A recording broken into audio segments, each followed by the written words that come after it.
ಓಂ ಶ್ರೀ ಗುರು ಬಸವಲಿಂಗಾಯ ನಮಃ. ಅರಿವು ವಾಹಿನಿಯ ವಚನಾಂತರಂಗ ಮಾಲಿಕೆಯ 93ನೇ ಸಂಚಿಕೆಗೆ ತಮಗೆಲ್ಲ ಆತ್ಮೀಯ ಸ್ವಾಗತ. ಇದುವರೆಗೆ ಅಂದ್ರೆ 92ನೇ ಸಂಚಿಕೆವರೆಗೂ ಕೂಡ ನಾವು ಭಕ್ತ ಸ್ಥಳದ ವಚನಗಳನ್ನ ಕುರಿತು ಅಧ್ಯಯನ ಮಾಡಿದ್ದೇವೆ. ಅಂದ್ರೆ 430 ವಚನಗಳ ತನಕ ಈ ಭಕ್ತ ಸ್ಥಳದ ಆರಂಭಿಕ ನೆಲೆಗಟ್ಟು ಆ ರೀತಿಯಾದ ವಚನಗಳನ್ನ ಓದ್ಕೊಂಡು ಬಂದಿವಿ. ಇದಕ್ಕೆ ಈ ತಾತ್ವಿಕ ವಿಚಾರಕ್ಕೆ ಬಂದಾಗ ಇದು ಸ್ವಲ್ಪ ಕಠಿಣ ಇದ್ರೂ ಕೂಡ ಅರ್ಥ ಆದ್ರೆ ಬಹಳ ಒಳ್ಳೇದು. ಅರ್ಥ ಆಗ್ಲಿಲ್ಲ ಅಂತಂದ್ರೆ ತೊಂದರೆ ಏನಿಲ್ಲ. ವಚನಗಳಲ್ಲಿ ಇರುವ ರೀತಿ ನಡೆದುಕೊಂಡ್ರೆ ಸಾಕಾಗುತ್ತೆ. ತತ್ವದ ವಿಚಾರಗಳು ಅಷ್ಟು ಅದು ಯಾವಾಗ ಅರ್ಥ ಆಗುತ್ತೆ ಅಂತಂದ್ರೆ ವಚನಗಳನ್ನ ಹೆಚ್ಚು ಅಧ್ಯಯನ ಮಾಡಿದಾಗ ಆ ತಾತ್ವಿಕ ನೆಲೆ ಅರ್ಥ ಆಗ್ತಾ ಹೋಗುತ್ತೆ.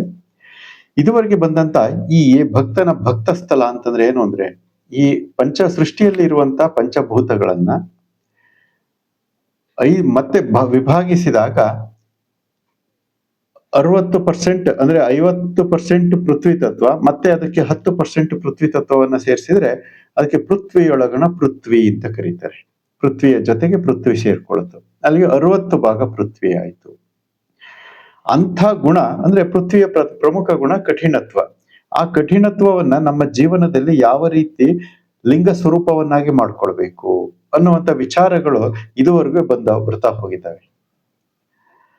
ಎಷ್ಟು ಸೂಕ್ಷ್ಮವಾಗಿ ಶರಣರು ಇದನ್ನು ಅವಲೋಕನ ಮಾಡಿ ಯಾವ ತತ್ವಗಳು ಯಾವ ಗುಣನಡತೆಗಳಿಗೆ ಅವಲಂಬಿಸಿದೆ ಅಥವಾ ಸಂಬಂಧಿಸಿದೆ ಅನ್ನೋ ವಿಚಾರಗಳನ್ನ ಅಷ್ಟು ಆಳವಾಗಿ ಅಷ್ಟು ಸೂಕ್ಷ್ಮವಾಗಿ ಗ್ರಹಿಸಿ ಅವುಗಳನ್ನ ಇಲ್ಲಿ ಇದು ಸ್ಥಳವಾರು ವಿಂಗಡಿಸ್ತಾ ಹೋಗಿದ್ದಾರೆ. ಸ್ಥಳವಾರು ಅಂತಂದ್ರೆ ಮತ್ತೆ ಇಲ್ಲಿ ತತ್ವ ಅಂದ್ರೆ ಈ ಪಂಚಭೂತಗಳಲ್ಲಿರುವಂತ ಈ 5 ತತ್ವಗಳು. ಮತ್ತೆ ಈಗ ನಾವು ಇಲ್ಲಿಂದ ಪ್ರಾರಂಭವಾಗ್ತಾ ಇರುವಂತದ್ದು ಭಕ್ತನ ಮಹೇಶ್ವರ ಸ್ಥಳ ಅಂತ. ಭಕ್ತನ ಮಹೇಶ್ವರ ಸ್ಥಳ ಅಂದ್ರೆ ಭಕ್ತ ಸ್ಥಳ ಅಂತಂದ್ರೆ ಪೃಥ್ವಿ ತತ್ವ. ಭಕ್ತನ ಮಹೇಶ್ವರ ಸ್ಥಳ ಅಂತಂದ್ರೆ ಮಹೇಶ್ವರ ಸ್ಥಳಕ್ಕೆ ಯಾವ್ದು ಬರುತ್ತೆ ಅಂದ್ರೆ ಜಲತತ್ವ ಬರುತ್ತೆ. ಅಂದ್ರೆ ಭೂತತ್ವದೊಳಗೆ ಇರುವಂತ ನೀರು. ಭೂಮಿ ಅಂತಂದ್ರೆ ಭೂತತ್ವ ಅಂದ್ರೆ ಭೂಮಿನೇ 100% ಇದೆ ಅಂತಲ್ಲ, ಆ ಭೂಮಿ ಒಳಗಡೆ ಜಲತತ್ವನು ಕೂಡ ಇರುತ್ತೆ ಪೃಥ್ವಿ ತತ್ವದೊಳಗೆ. ಆ ಪೃಥ್ವಿ ತತ್ವದ ಒಳಗೆ ಇರುವಂತ ಜಲತತ್ವ ಯಾವ ರೀತಿ ನಮ್ಮಲ್ಲಿ ಅಡಗಿರುತ್ತೆ, ಅದರ ಗುಣ ಸ್ವಭಾವಗಳೇನು, ಆ ಗುಣ ಸ್ವಭಾವಗಳನ್ನ ನಾವು ಹೇಗೆ ದೈವೀಕರಿಸಿಕೊಳ್ಳಬೇಕು ಅನ್ನುವುದೇ ಭಕ್ತನ ಮಹೇಶ್ವರ ಸ್ಥಳ ಅಂತ. ಇದೆಲ್ಲ ಅರ್ಥ ಆಗೋದಿಲ್ಲಪ್ಪ, ನನಗೆ ತಲೆ ಕೆಡ್ಸ್ಕೊಳಕ್ ಆಗೋದಿಲ್ಲ ಅಂತ ಅನ್ನುವಂಥವ್ರು ಇದಕ್ಕೆ ತಲೆ ಕೆಡ್ಸ್ಕೊಳ್ಳೋ ಅವಶ್ಯಕತೆನೇ ಇಲ್ಲ. ಯಾವ ತತ್ವ, ಪೃಥ್ವಿ ತತ್ವ, ಜಲತತ್ವ, ಆ ತತ್ವ, ಈ ತತ್ವ, ವಚನಗಳಲ್ಲಿ ಏನ್ ಹೇಳಿದ್ದಾರೆ ಆ ರೀತಿ ನಾನು ನಡ್ಕೊಳ್ತೀನಿ ಅಂತ ಅಂದ್ಬಿಟ್ರೆ ಸಾಕು. ಎಲ್ಲ ತತ್ವಗಳು ಅಲ್ಲಿ ಅಳವಡುತ್ತೆ, ಎಲ್ಲ ತತ್ವಗಳು ತನ್ನ ಒಳಗಡೆ ಇರುತ್ತೆ. ಆದ್ರೆ ಅದ್ ನಮಗ್ ತಿಳಿದಿಲ್ಲ ಅಂದ ಮಾತ್ರಕ್ಕೆ ಅದು ಇಲ್ಲ ಅಂತಲ್ಲ, ಅದು ಇರುತ್ತೆ. ನಮಗೆ ಅದ ಗಮನಕ್ಕೆ ಬರದ ರೀತಿಯಲ್ಲಿ ಅದು ನಮ್ಮ ಒಳಗೆ ಅಡಕವಾಗಿ ನಾವು ಆ ನೆಲೆಯನ್ನ ಅನುಭವಿಸಿ ಆನಂದಿಸ್ತಾ ಇರಬಹುದು. ಹಾಗಾಗಿ ವಚನಗಳ ರೀತಿ ಇಲ್ಲಿ ತತ್ವಗಳನ್ನ ಅರಿತುಕೊಳ್ಳುವುದು ಎಷ್ಟು ಪ್ರಧಾನವೋ, ತತ್ವವನ್ನ ಅರಿದೇ ಇದ್ದರೂ ಕೂಡ ಈ ವಚನಗಳಲ್ಲಿ ಏನ್ ಹೇಳ್ತಾ ಇದ್ದಾರೆ ಬಸವಣ್ಣನವರು ಅತ್ಯಂತ ಸರಳವಾಗಿ ಆ ವಚನಗಳನ್ನ ನಮ್ಮ ಜೀವನದ ಒಂದು ಅವಿಭಾಜ್ಯ ಅಂಗ ಮಾಡ್ಕೊಬಿಟ್ರೆ ಅದರಲ್ಲಿ ಎಲ್ಲಾ ತತ್ವಗಳು ತನ್ನಿಂದ ತಾನೇ ಅಡಕವಾಗಿರ್ತವೆ. ಅದಕ್ಕೋಸ್ಕರ ತಲೆ ಕೆಡಿಸ್ಕೊಳ್ಳೋ ಅವಶ್ಯಕತೆ ಇಲ್ಲ. ತಲೆ ಕೆಡಿಸ್ಕೊಂಡು ಅದನ್ನ ಅರ್ಥ ಮಾಡ್ಕೋಬಹುದು, ನಾನು ಅರ್ಥ ಮಾಡ್ಕೊಳ್ತೀನಿ, ಇಂಟ್ರೆಸ್ಟ್ ಆಗಿದೆ ಅನ್ನುವಂಥವ್ರು ಅದನ್ನ ಅರ್ಥ ಮಾಡ್ಕೋಬಹುದು. ಹಾಗಾಗಿ ಭಕ್ತ ಸ್ಥಳದಲ್ಲಿ ಪೃಥ್ವಿ ತತ್ವ ಪ್ರಧಾನ, ಮಹೇಶ್ವರ ಸ್ಥಳದಲ್ಲಿ ಜಲತತ್ವ ಪ್ರಧಾನ. ಭಕ್ತನ ಮಹೇಶ್ವರ ಸ್ಥಳದಲ್ಲಿ ಪೃಥ್ವಿ ತತ್ವದೊಳಗೆ 50% ಪೃಥ್ವಿ, 10% ನೀರು ತತ್ವ ಸೇರಿಕೊಂಡ ಯಾವ ರೀತಿ ಕಠಿಣತ್ವ ಸ್ವಲ್ಪ ಮೃದು ಆಗ್ತಾ ಇದೆ, ಅಲ್ಲಿ ಬರುವಂತ ನಮ್ಮ ಮಾನಸಿಕ ಸ್ಥಿತಿಗಳು, ಭಾವನೆಗಳು, ಕ್ರಿಯೆಗಳು ಇವುಗಳೆಲ್ಲವನ್ನ ನಾವು ಲಿಂಗಕ್ಕೆ ಅರ್ಪಿಸಿ ಅದನ್ನ ಲಿಂಗದ ಪ್ರಸಾದವನ್ನ ನಾವು ಸ್ವೀಕಾರ ಮಾಡಬೇಕು. ಅದೇ ಭಕ್ತನ ಮಹೇಶ್ವರ ಸ್ಥಳ ಅಂತ ಇನ್ನೊಂದ್ಸರಿ ನೋಡಿ. ಇದರಲ್ಲಿ ಪ್ರಮುಖವಾಗಿ ಭಕ್ತ ಸ್ಥಳದಲ್ಲಿ ಯಾವ ರೀತಿಯ ಭಕ್ತಿಯನ್ನ ನಾವು ಮಾಡ್ತೀವಿ ಅಂದ್ರೆ ಅದಕ್ಕೆ ಆರಂಭಿಕ ನೆಲೆಯಲ್ಲಿ ಶ್ರದ್ಧಾ ಭಕ್ತಿ ಅಂತ ಕರಿತೀವಿ. ಅಂದ್ರೆ ಒಂದು ವಸ್ತುವಿನ ಒಂದು ವಿಷಯದ ಕುರಿತು ಅತ್ಯಂತ ಗಾಢವಾದಂತ ಶ್ರದ್ಧೆ ಇರಬೇಕು. ಶ್ರದ್ಧೆ ಇಲ್ಲ ಅಂದ್ರೆ ನಾವೇನನ್ನ ಸಾಧನೆ ಮಾಡ್ತೀವಿ? ಏನು ಮಾಡ್ಲಿಕ್ಕಾಗೋದಿಲ್ಲ. ಹಾಗಾಗಿ ಆರಂಭಿಕ ನೆಲೆಯಲ್ಲಿ ಬೇಕಾಗಿರುವುದು ಅತ್ಯಂತ ಗಾಢವಾದ ಆಳವಾದ ಶ್ರದ್ಧೆ. ಭಕ್ತನ ಮಹೇಶ್ವರ ಸ್ಥಳದಲ್ಲಿ ಏನ್ ಬರುತ್ತೆ ಅಂದ್ರೆ ನಿಷ್ಠೆ ಅಂತ ಬರುತ್ತೆ. ಮಹೇಶ್ವರ ಸ್ಥಳಕ್ಕೆ ನಿಷ್ಠೆ, ನಿಷ್ಠಾಭಕ್ತಿ ಅಂತ ಕರೀತಾರೆ. ಹಾಗಾದ್ರೆ ಆ ನಿಷ್ಠಾಭಕ್ತಿ ಏನ್ ಮಾಡುತ್ತೆ ಅಂದ್ರೆ ಮೊದಲು ಶ್ರದ್ಧೆ ಇದ್ದದ್ದು ನಿಷ್ಠೆಯಾಗಿ ಪರಿವರ್ತನೆ ಹೊಂದುತ್ತೆ. ಇಲ್ಲೆಲ್ಲ ಪರಿವರ್ತನೆ ಹೊಂದುತ್ತಾ ಹೋಗೋದು. ಆರಂಭಿಕ ನೆಲೆಯಲ್ಲಿ ಕೇವಲ ಶ್ರದ್ಧೆ ಇರುತ್ತೆ. ಆಮೇಲೆ ಮಹೇಶ್ವರ ನಿಷ್ಠೆ ಬಂದಾಗ ಏನಾಗುತ್ತೆ ಅಂದ್ರೆ ಶ್ರದ್ಧೆಯು ನಿಷ್ಠೆಯಾಗಿ ಪರಿವರ್ತನೆ ಹೊಂದುತ್ತೆ. ಇವಕ್ಕೋಸ್ಕರ ಒಂದು ಸೂಕ್ಷ್ಮವಾದ ವ್ಯತ್ಯಾಸ ಇರುತ್ತೆ. ಶ್ರದ್ಧೆ ಅಂತಂದ್ರೆ ಅದರಲ್ಲಿ ನಾನು ಕಲಿಬೇಕು ಮಾಡಬೇಕು ಅನ್ನೋ ಒಂದು ವಿಶ್ವಾಸ, ಯಾವುದೇ ರೀತಿಯಾದ ವಿಶ್ವಾಸಕ್ಕೆ ದ್ರೋಹ ಬರದಂತೆ ಆ ರೀತಿ ನಮ್ಮ ಮನಸ್ಸು ಗಟ್ಟಿಯಾಗಿರುವಂತದ್ದು, ಅದು ಏನಿರುತ್ತೆ ಶ್ರದ್ಧೆ. ಆ ರೀತಿ ನಡೆದುಕೊಳ್ಳೋದಕ್ಕೆ ನಾನು ಹೋಗ್ತೀನಲ್ಲ, ಈಗ ಕಳಬೇಡ ಕೊಲಬೇಡ ಅಂತ ಒಂದು ವಚನದಲ್ಲಿ ಹೇಳ್ತಾರೆ. ಹಾಗೆ ಕಳಬೇಡ ಕೊಲಬೇಡ ಅಂತ ವಚನದಲ್ಲಿ ಹೇಳ್ತಾರೆ ಅನ್ನೋದು ಭಕ್ತ ಸ್ಥಳದಲ್ಲಿ ಬಂದ್ರೆ ಅಥವಾ ಆ ಆರಂಭಿಕ ಪೃಥ್ವಿ ತತ್ವದಲ್ಲಿ ಬಂದ್ರೆ, ಮುಂದೆ ಆ ರೀತಿ ನಡೆದುಕೊಳ್ಳುವುದಿದೆಯಲ್ಲ ಅದು ಮಹೇಶ್ವರ ಸ್ಥಳ, ನಿಷ್ಠೆ. ಅದಕ್ಕೆ ನಾನು ಬದ್ಧನಾಗಿರುವುದು. ಆರಂಭಿಕವಾಗಿ ನಾನು ತಿಳ್ಕೊಬಿಟ್ಟೆ ಈ ರೀತಿ ಅಂತೇಳಿ, ಆ ರೀತಿ ಅಂತ ತಿಳ್ಕೊಂಡ ಮೇಲೆ ಆ ರೀತಿಯಾಗಿ ನಾನು ಇರುವುದು ಇದೆಯಲ್ಲ ಅಥವಾ ನಡೆದುಕೊಳ್ಳುವುದು ಇದೆಯಲ್ಲ, ಸಾಧಿಸುವುದು, ಅದಕ್ಕೆ ನಿಷ್ಠೆ ಅಂತ ಕರೀತಾರೆ. ಅಚಲವಾದ ನಿಷ್ಠೆ. ಆ ಶ್ರದ್ಧೆಯೇ ಪರಿವರ್ತನೆಗೊಂಡು ನಿಷ್ಠೆ ಆಗ್ತಾ ಇದೆ. ಈ ವಿಚಾರ ನಮಗೆ ಗೊತ್ತಿರಬೇಕು. ಹಾಗಾಗಿ ಭಕ್ತನ ಮಹೇಶ್ವರ ಸ್ಥಳ ಅಂತಂದ್ರೆ ಇಲ್ಲಿ ಯಾವ ರೀತಿಯ ಭಕ್ತಿ ನಮ್ಮಲ್ಲಿ ಅಳವಡುತ್ತೆ ಅಂದ್ರೆ ಶ್ರದ್ಧೆಯೊಳಗಣ ನಿಷ್ಠೆ ಅಂತ, ಶ್ರದ್ಧಾಭಕ್ತಿಯೊಳಗಣ ನಿಷ್ಠಾಭಕ್ತಿ ಅಂತ ಇದರ ಹೆಸರು. ಇಷ್ಟೆಲ್ಲ ನಮಗೆ ಅರ್ಥ ಆಗೋದಿಲ್ಲ, ತಲೆ ಕೆಡಿಸ್ಬೇಡ ಅಂತ ನನಗೆ ಹೇಳುವಂತವ್ರು ದಯವಿಟ್ಟು ಜಸ್ಟ್ ವಚನಗಳನ್ನ ಅಬ್ಸರ್ವ್ ಮಾಡಿದ್ರೆ ಸಾಕು. ವಚನಗಳನ್ನ ಓದಿ ಅವುಗಳನ್ನ ತಿಳ್ಕೊಂಡು ಆ ರೀತಿ ನಡೆಯುವ ಒಂದು ಪ್ರಯತ್ನದಲ್ಲಿ ನಾವು ನಿರತವಾದ್ರೆ ಈ ಶ್ರದ್ಧೆಯೊಳಗಣ ನಿಷ್ಠಾಭಕ್ತಿ ತನ್ನಿಂದ ತಾನೇ ಅಳವಟ್ಟುಬಿಡುತ್ತೆ. ಅದಕ್ಕೋಸ್ಕರ ತಲೆ ಕೆಡಿಸ್ಕೊಂಡು ವಚನಗಳ ಕಷ್ಟವಾಗಿತ್ತೆ ಅಂತ ಹೇಳೋದು ಅವಶ್ಯಕತೆ ಇಲ್ಲ. ವಚನಗಳು ಏನ್ ಹೇಳ್ತಾವ ಹಾಗೆ ನಾವು ನಡೆಯುವ ಪ್ರಯತ್ನವನ್ನ ಮಾಡೋಣ. ವಾಹಿನಿಯನ್ನು ಸಬ್ಸ್ಕ್ರೈಬ್ ಮಾಡೋದ್ರ ಮೂಲಕ ಪ್ರೋತ್ಸಾಹಿಸಿ ಅಂತ ಮತ್ತೊಮ್ಮೆ ತಮ್ಮಲ್ಲಿ ಕೇಳ್ಕೊಳ್ತಾ, ಈಗ 431ನೇ ವಚನ, ಮೊಟ್ಟ ಮೊದಲನೇ ವಚನ ಯಾವುದಕ್ಕೆ? ಭಕ್ತನ ಮಹೇಶ್ವರ ಸ್ಥಳದಲ್ಲಿ ಈ ರೀತಿಯಾಗಿದೆ. 84 ಲಕ್ಷ ಮುಖದೊಳಗೆ ಒಂದೇ ಮುಖವಾಗಿ ಕಾಡಿ ನೋಡೆನ್ನನು, ಬೇಡಿ ನೋಡೆನ್ನನು. ಬೇಡದಿದ್ದಡೆ ಅಯ್ಯ ನಿಮಗೆ ಪ್ರಮಥರಾಣೆ, ನೀನಾವ ಮುಖದಲ್ಲಿ ಬಂದು ಬೇಡಿದೊಡೆ ಈವೆನು ಕೂಡಲ ಸಂಗಮ ದೇವ. ಈ ವಚನದಲ್ಲಿ ಬಸವಣ್ಣನವರು ಏನ್ ಹೇಳ್ತಾ ಇದ್ದಾರೆ ಅಂದ್ರೆ 84 ಲಕ್ಷ ಮುಖದೊಳಗೆ ಒಂದೇ ಮುಖವಾಗಿ ಕಾಡಿ ನೋಡೆನ್ನನು, ಬೇಡಿ ನೋಡೆನ್ನನು. ಅಂದ್ರೆ 84 ಲಕ್ಷ ಅಂತ ಯಾಕೆ ಹೇಳಿದ್ದಾರೆ ಅಂತಂದ್ರೆ ಈ ಸೃಷ್ಟಿಯಲ್ಲಿ ಬಸವಣ್ಣನವರಿಗಿಂತಲೂ ಹಿಂದಿನಿಂದಲೂ ಕೂಡ ನಾವು ನೋಡ್ತಾ ಬಂದಿರೋದೇನು ಅಂದ್ರೆ 84 ಲಕ್ಷ ಜೀವರಾಶಿಗಳು ಈ ಸೃಷ್ಟಿಯಲ್ಲಿ ಇದ್ದಾವೆ ಅಂತ. ಅವು ಸಮುದ್ರದಲ್ಲಿ ವಾಸ ಮಾಡುವಂತ ಜಲಚರಗಳು, ಮತ್ತೆ ಗಾಳಿಯಲ್ಲಿ ವಾಸ ಮಾಡುವಂತ, ನೀರಿನಲ್ಲಿ ಭೂಮಿಯ ಮೇಲೆ ವಾಸ ಮಾಡುವಂತ, ಮತ್ತೆ ಭೂಮಿ ಗಾಳಿ ನೀರು ಎಲ್ಲ, ಹಾಗೆ ಭೂಮಿಯ ಮೇಲೆ ಗಾಳಿ ಮೇಲೆ ವಾಸ ಮಾಡುವಂತ, ಭೂಮಿ ನೀರು ಎರಡಲ್ಲೂ ವಾಸ ಮಾಡುವಂತ, ಹೀಗೆ ಹಲವಾರು ರೀತಿಯ ಒಂದು ಪ್ರಕೃತಿಯಲ್ಲಿ ಇರುವಂತ ಜೀವರಾಶಿ ಸಂಕುಲವನ್ನೆಲ್ಲವನ್ನ ತೆಗೆದುಕೊಂಡು ಸುಮಾರು 84 ಲಕ್ಷ ಜೀವರಾಶಿಗಳು ಈ ಸೃಷ್ಟಿಯಲ್ಲಿ ಇದ್ದಾವೆ ಅಂತ ಶರಣರು ಮತ್ತೆ ಎಲ್ಲರೂ ಕೂಡ ನಂಬಿದ್ದಾರೆ. ವಿಜ್ಞಾನವು ಹೆಚ್ಚು ಕಡಿಮೆ ಈ ಒಂದು ನಂಬರ್ಗೆ ಹತ್ತತ್ರ ಬರುತ್ತೆ. ಹಾಗಾಗಿ ಅಂಥ 84 ಲಕ್ಷ ಮುಖದೊಳಗೆ ಒಂದೇ ಮುಖವಾಗಿ ಅಂದ್ರೆ 84 ಲಕ್ಷ ಜೀವರಾಶಿಗಳ ರೂಪದಲ್ಲಿ ಮುಖವಾಗಿ ಕಾಡಿ ನೋಡೆನ್ನನು, ಬೇಡಿ ನೋಡೆನ್ನನು. ಆ ಮುಖಾಂತರವಾಗಿ ಬಂದು ನನ್ನನ್ನ ಕಾಡು, ಬೇಡು ಅಂತ ಬಸವಣ್ಣವ್ರು ಕೇಳ್ಕೊತಾ ಇದ್ದಾರೆ. ಯಾಕೆ ಅಂದ್ರೆ ಬೇಡದಿದ್ದಡೆ ಅಯ್ಯ ನಿಮಗೆ ಪ್ರಮಥರಾಣೆ, ನೀನ್ ಬೇಡ್ಬೇಕು ಅಂತ ಹೇಳ್ತಾ ಇದ್ದಾರೆ. ಬೇಡ್ಲಿಲ್ಲ ಅಂತಂದ್ರೆ, ಬೇಡೋದಂದ್ರೆ ದೇವ್ರು ಬಂದು ಬೇಡೋದಿಲ್ಲ, ಜಂಗಮ ಮುಖವಾಗಿ ಬಂದು ಬೇಡ್ಬೇಕು. ಹಿಂದಿನ ವಚನಗಳಲ್ಲಿ ನೋಡಿದ್ವಲ್ಲ, ಜಂಗಮವೇ ಮುಖಲಿಂಗ ಅಂತೇಳಿ. ಹಾಗಾಗಿ ಆ ಜಂಗಮ ಸ್ವರೂಪವಾಗಿ 84 ಲಕ್ಷ ಜೀವರಾಶಿಗಳ ಆ ಸ್ವರೂಪದಲ್ಲಿ ಬಂದು ಬೇಡು ನನ್ನನ್ನ ಅಂತ ಬಸವಣ್ಣನವ್ರು ಕೇಳಿಸ್ಕೊತಾ ಇದ್ದಾರೆ. ಅಂದ್ರೆ ನೀನಾವ ಮುಖದಲ್ಲಿ ಬಂದು ಬೇಡಿದೋಡು ಇವೇನು ಕೂಡಲ ಸಂಗಮದೇವ, ನೀನು ಯಾವುದೇ ಮುಖದಲ್ಲಿ ಬಂದು ಬೇಡು ನನ್ನನ್ನ, ನಾನು ಇಲ್ಲ ಅಂತ ಹೇಳೋದಿಲ್ಲ ಅಂತ ಬಸವಣ್ಣವರು ಹೇಳ್ತಾ ಇದ್ದಾರೆ. ಅದಕ್ಕೆ ಉದಾಹರಣೆಯನ್ನ ನಾವು ಎಷ್ಟು ಸೂಕ್ಷ್ಮವಾಗಿ ನೋಡ್ಬೋದು ಅಂದ್ರೆ, ಅವರ ಮನೆಯ ಆಕಳನ್ನ ಕಳ್ಳರು ಹೊತ್ತೊಯ್ತಾರೆ, ಕದ್ಕೊಂಡು ಹೋಗ್ಬಿಡ್ತಾರೆ ಆಕಳನ್ನ. ಆಗ ಬಸವಣ್ಣನವರು ಅವರಿಗೆ ಅವರ ಒಂದು ಏನು ಅಲ್ಲಿ ಇದ್ದಂಥವ್ರಿಗೆ ಹೇಳ್ತಾರೆ ಸೇವಕರಿಗೋ ಅಥವಾ ಅವ್ರು ಬಸವಣ್ಣವ್ರಿಗೆ ಈ ತರ ಆಗಿದೆ, ಯಾರೋ ಕಳ್ಳರು ಹಸುಗಳನ್ನ ಹೊಡ್ಕೊಂಡು ಹೋಗಿದ್ದಾರೆ ಅಂತ. ಕರುಗಳು ಎಲ್ಲಿದೆ ಅಂತ ಕೇಳ್ತಾರೆ. ಕರುಗಳು ಅಲ್ಲೇ ಇದೆ ಅಂತ ಹೇಳ್ತಾರೆ. ಹ್ಮ್.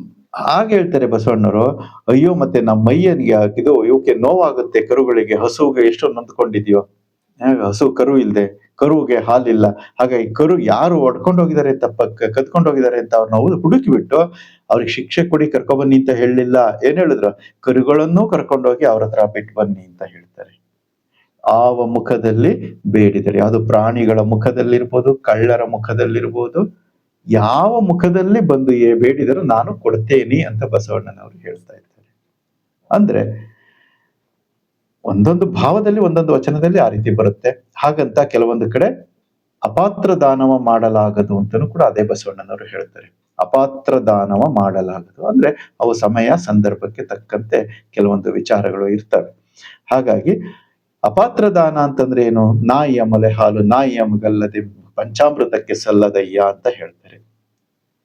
ಅಂದ್ರೆ ಅದು ಒಳ್ಳೆ ಸತ್ಕಾರ್ಯಕ್ಕೆ ಮಾತ್ರ ಸಲ್ಲಬೇಕು ಅಂತ. ಬಸವಣ್ಣನವರ ಇದ್ರಲ್ಲಿ ಏನಾಗ್ತಾ ಇತ್ತು ಅಂದ್ರೆ ಬಸವಣ್ಣನವರ ಭಾವಕ್ಕೆ ಎಲ್ಲರೂ ಒಲಿದು ಬರ್ತಾ ಇದ್ರು. ಕಳ್ಳರು ಕೂಡ ಶರಣರಾದ್ರು. ಹಾಗೆ ಅಂಥ ಒಂದು ಪರುಷದ ಗುಣ ಇದ್ದಿದ್ರಿಂದನೇ ಅವರು ಇಂಥ ಒಂದು ಸಮಾಜವನ್ನ ಕಟ್ಟಲಿಕ್ಕೆ ಸಾಧ್ಯ ಆಯ್ತು. ಆ ಒಂದು ಮಾರ್ಗದರ್ಶನದಲ್ಲಿ ನಾವು ನಡೆಯುವ ಪ್ರಯತ್ನವನ್ನ ಮಾಡಬೇಕು ಅನ್ನುವುದೇ ಇದರಲ್ಲಿ ಈ ವಚನದ ಒಂದು ಸಂದೇಶ. ಯಾವ ಸ್ವರೂಪದಲ್ಲಿ ಬರ್ಬೋದು, ಅವರು ಪ್ರಾಣಿ ರೂಪದಲ್ಲಿರ್ಬೋದು, ಪ್ರಾಣಿಗಳಿಗೆ ದಯೆಯನ್ನ ತೋರಿಸುವುದಿರ್ಬೋದು, ಗಿಡ ಮರಗಳಿಗೆ ಇದು ತೋರಿಸೋದಿರ್ಬೋದು, ಪ್ರತಿಯೊಂದು ಪ್ರಕೃತಿಯನ್ನ ಅದಕ್ಕೆ ಯಾವುದೇ ರೀತಿ ತೊಂದರೆ ಆಗದಂತೆ ನಾವು ಪ್ರಕೃತಿಯನ್ನ ಸಲಹೋ ಅವಶ್ಯಕತೆ ಇಲ್ಲ. ಪ್ರಕೃತಿ ನಮ್ಮನ್ನು ಸಲಹುತ್ತೆ. ಆದ್ರೆ ಪ್ರಕೃತಿಗೆ ನಾವು ತೊಂದರೆ ಮಾಡಲಾರ್ದ ರೀತಿಯಲ್ಲಿ ನಡೆದುಕೊಳ್ಳೋದಿರ್ಬೋದು, ಇವೆಲ್ಲವೂ ಕೂಡ ಈ ರೀತಿಯಾಗಿ ನಮ್ಮ ನಡವಳಿಕೆಗಳು ಇರಬೇಕು ಅಂತ ಬಸವಣ್ಣನವರ ವಚನಗಳಲ್ಲಿ ಹೇಳ್ತಾರೆ. ಮುಂದಿನ ವಚನ 432. ಅಂದ್ರೆ ಇಲ್ಲಿ ಬೇಡು ಅಂತ ಬಸವಣ್ಣವ್ರು ಹೇಳ್ತಾರೆ. ನನ್ನನ್ನ ಬೇಡು ಅಂತ. ಅಂದ್ರೆ ಬೇಡದಿದ್ರೆ ಯಾಕೆ ಇದನ್ನ ಈ ವಿಚಾರವನ್ನ ಈ ರೀತಿ ಹೇಳ್ತಾರೆ ಬಸವಣ್ಣವ್ರ ಮೇಲಿಂದ ಮೇಲೆ ಅಂದ್ರೆ, ನನ್ನನ್ನ ಬೇಡು ಶಿವನೇ ಅಂತೇಳಿ. ಎಲ್ಲಿ ತನಕ ನಮಗೆ ಬೇಡೋರು ಇರೋದಿಲ್ಲ, ಅಲ್ಲಿ ತನಕ ನಮ್ಮ ಕ್ಯಾರೆಕ್ಟರ್ ನಮಗೆ ಅನಲೈಸ್ ಆಗಲ್ಲ, ಗೊತ್ತಾಗಲ್ಲ. ನಾನು ದಾನಿ ಅಂತ ಹೇಳ್ಕೊತಾ ಇರ್ತಾನೆ ಒಬ್ಬ ವ್ಯಕ್ತಿ. ಅವನ ದಾನಶೂರತ್ವ ಗೊತ್ತಾಗದು ಯಾವಾಗ ಅಂತಂದ್ರೆ, ಯಾರು ಕಷ್ಟದಲ್ಲಿರುವವರು ಕೇಳಿ ಅವನು ಕೊಡದೇ ಇದ್ದಾಗ ಅವನ ಮಾನಸಿಕ ಸ್ಥಿತಿ ಯಾವ ರೀತಿ ಇರುತ್ತೆ ಅಂತ ಅವಾಗ ನೋಡಿದಾಗ ಅಷ್ಟೇ ಅಲ್ಲಿ ಅವನ ಗುಣ ಅವನಿಗೆ ಅರಿವಾಗುತ್ತೆ. ಬೇರೆಯವ್ರಿಗೆ ಅವನಿಗೆ ಅರಿವಾಗ ಅವಶ್ಯಕತೆ ಇಲ್ಲ. ತನಗೆ ತಾನೇ ಅರಿವಾಗಬೇಕು ಅಂದ್ರೆ, ನಾನು ಹೇಳ್ಕೊಳ್ತಿರುವುದು ನಾನು ಭಕ್ತ, ನಾನು ಏನೋ ಸದಾಚಾರಿ, ಹಾಗೆ ಹೀಗೆ ಅಂತ ನಾವು ಏನ್ ಹೇಳ್ಕೊತೀವಿ ಅದು ಇನ್ ರಿಯಾಲಿಟಿ ಅದು ಇದೆ ಅಂತಂದ್ರೆ ಬೇಡುವಂತ ಸಮಾಜ ಇರಬೇಕು. ಬೇಡದಾಗ ಅವಾಗ ಏನಾಗುತ್ತೆ, ಯಾರು ಕೇಳಿದಾಗ ಕೊಡದೇ ಇದ್ರೆ ನಾನು ಬರೀ ಹೇಳ್ಕೊತೀನಿ ಅಂತ ತನ್ನ ಮನಸ್ಸಿಗೆ ತನಗೇ ಗೊತ್ತಾಗುತ್ತೆ.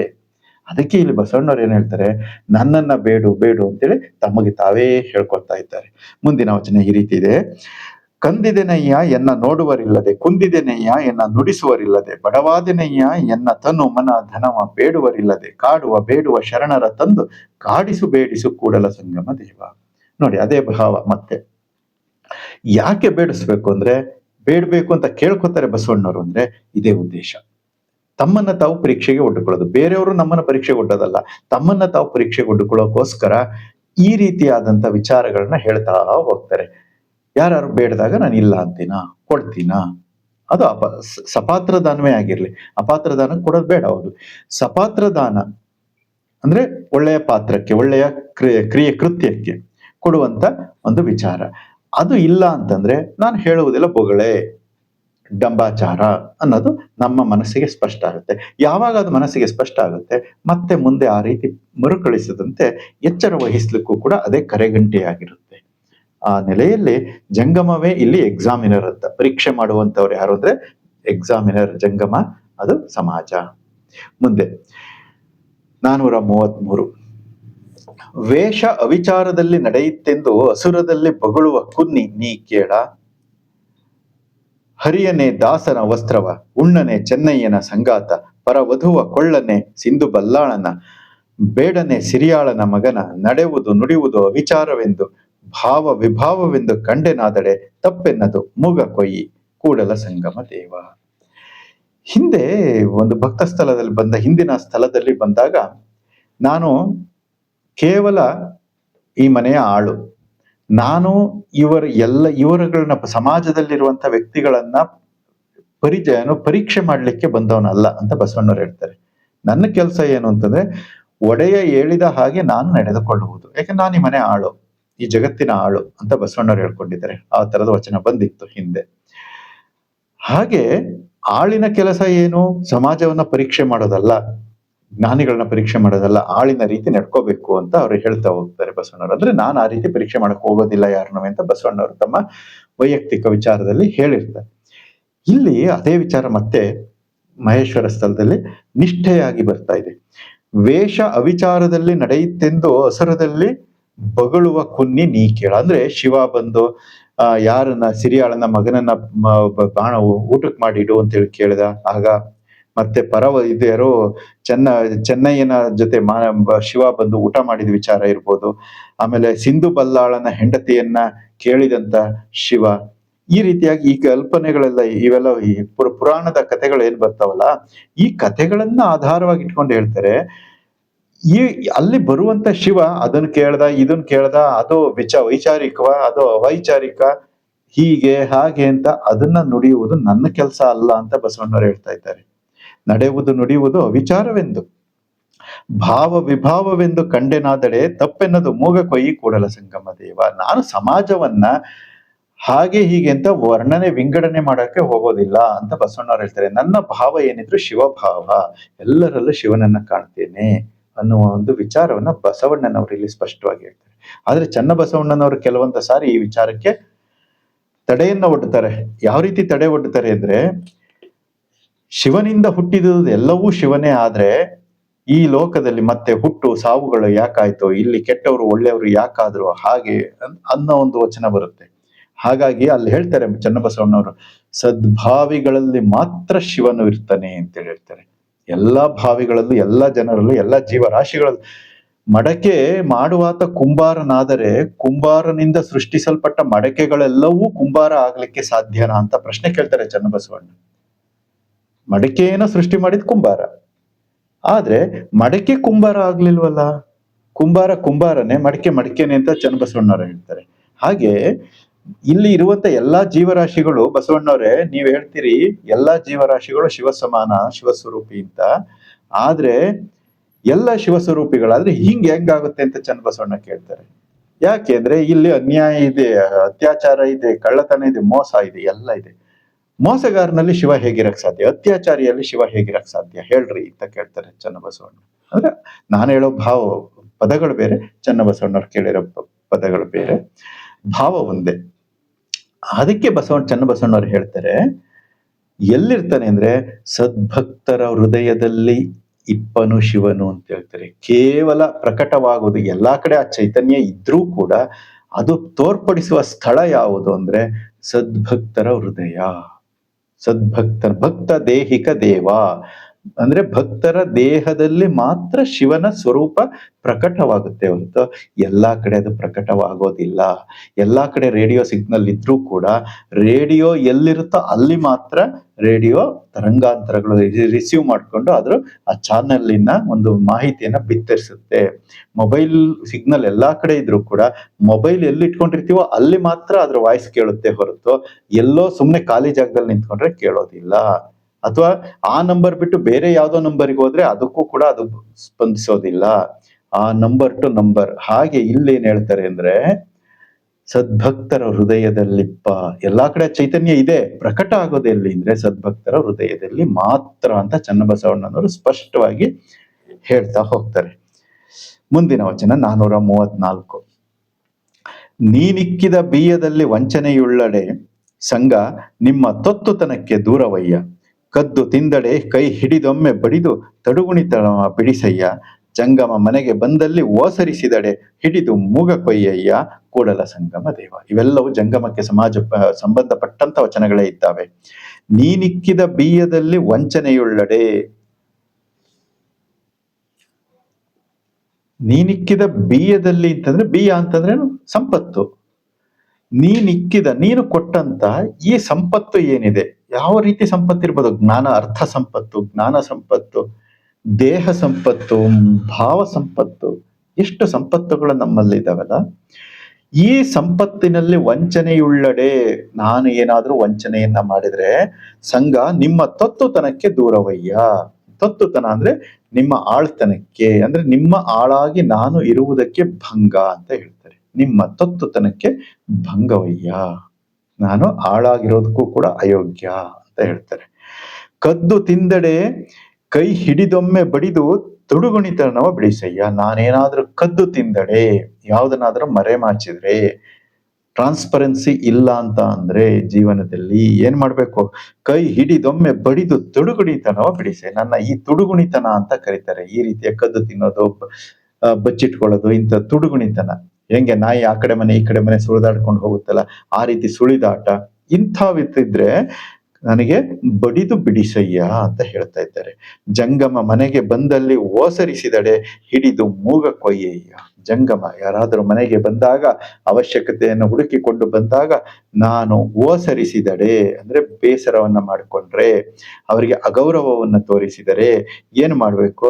ಹಿಡಿದು ಮೂಗ ಕೊಯ್ಯಯ್ಯ, ನನ್ನ ಮೂಗನ್ನೇ ಕತ್ತರಿಸಿ ಬಿಡು ಅಂತ ಗುರು ಬಸವಣ್ಣನವರು ನಿವೇದನೆಯನ್ನ ಮಾಡ್ಕೊತಾ ಇದ್ದಾರೆ. ಅಂದ್ರೆ ನಮ್ಮ ನಡೆನುಡಿಗಳು ಇಷ್ಟು ಸ್ಪಷ್ಟವಾಗಿರ್ಬೇಕು. ಈ ಜಲದಲ್ಲಿ ಹೇಗೆ ನಿಶ್ಚಲವಾದ ತರಂಗ, ನಿಶ್ಚಲವಾದ ಜಲದಲ್ಲಿ ಹೇಗೆ ನಮ್ಮ ಪ್ರತಿಬಿಂಬ ಅಚಲವಾಗಿ ಕಾಣುತ್ತಾ, ಹಾಗೆ ಅಷ್ಟು ಟ್ರಾನ್ಸ್ಪರೆನ್ಸಿ ಇರಬೇಕು ಅನ್ನುವುದು ಈ ವಚನದ ಒಂದು ಭಾವವಾಗಿದೆ. ಮುಂದಿನ ಕೊನೆ ವಚನ, ಈ ಸಂಚಿಕೆ ಕೊನೆ ವಚನ.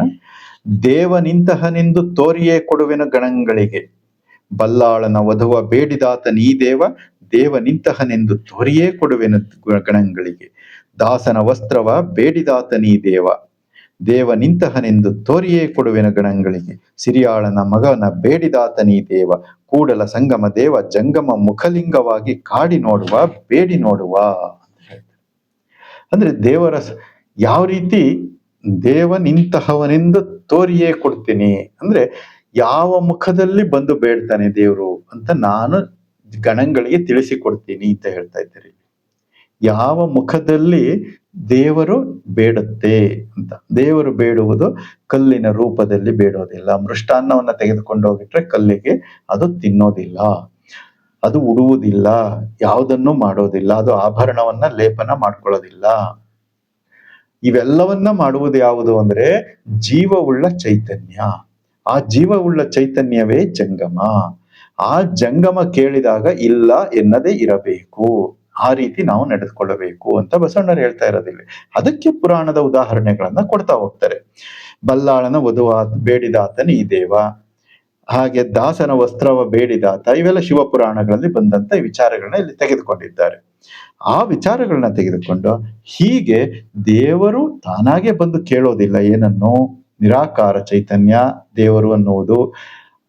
ಅಂಥ ಆ ಚೈತನ್ಯ ಅದು ಬೇಡುವುದು ಜಂಗಮದ ಮುಖಾಂತರ, ಸಮಾಜದ ಮುಖಾಂತರ, ಜೀವ ಚೈತನ್ಯದ ಮುಖಾಂತರವೇ ಬೇಡುತ್ತೆ ಹೊರತು ಅದು ಬೇರೆ ಸ್ವರೂಪದಲ್ಲಿ ಬೇಡೋದಕ್ಕೆ ಸಾಧ್ಯ ಇಲ್ಲ ಅನ್ನೋದು ಬಸವಣ್ಣನವರ ಒಂದು ಸ್ಪಷ್ಟ ಸಂದೇಶ ಈ ವಚನದಲ್ಲಿ ವ್ಯಕ್ತವಾಗ್ತಾ ಇದೆ.